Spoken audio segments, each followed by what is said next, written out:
தில்லையில் இருந்தால் முக்தி, காசியில் இறந்தால் முக்தி, திருவாரூரில் பிறந்தாலே முக்தி என்று பெரியோர்கள் வாக்கு.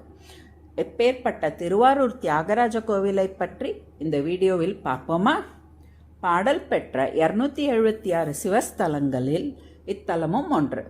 இக்கோயில் இடைக்கால சோழர்களால் கட்டப்பட்டது.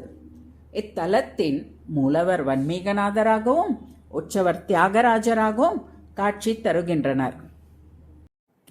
இந்த கோவிலின் 2ஆம் பிரகாரத்தில் தென்முகமாய் அல்லியங்கோதை எனும் நீலோத்பலாம்பாள் சன்னதியும் 3ஆம் பிரகாரத்தில் கமலாம்பாள் சன்னதியும் உள்ளது. சிவனை போன்று கமலாம்பாளும் தன் சிரசில் கங்கையையும் சந்திரனையும் சூடிக்கொண்டுள்ளாள்.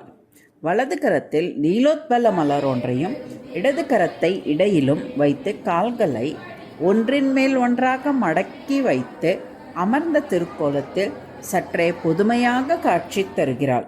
இங்கு கமலாம்பாள் ஞான சக்தியாக விளங்குகிறாள். இத்தலத்தில் நவக்கிரகங்கள் ஒரே வரிசையில் நேர்கோட்டில் இருப்பது சிறப்பு. நவக்கிரகங்கள் தியாகராஜரின் கட்டுப்பாட்டுக்குள் இருப்பதால் இங்குள்ளது அனுக்கிரக நவக்கிரகங்கள் ஆகும். தியாகராஜர் சன்னதியின் மேல் வரிசையில் 9 விளக்குகள் உள்ளன. நவக்கிரகங்கள் தீப வடிவில் வழிபடுவதாக ஐதீகம்.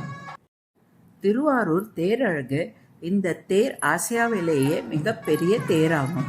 இதற்கு ஆழித்தேர் என்றும் பெயருண்டு. இங்கு தலவிருட்சம் பாதிரி, தீர்த்தம் கமலாலயம்.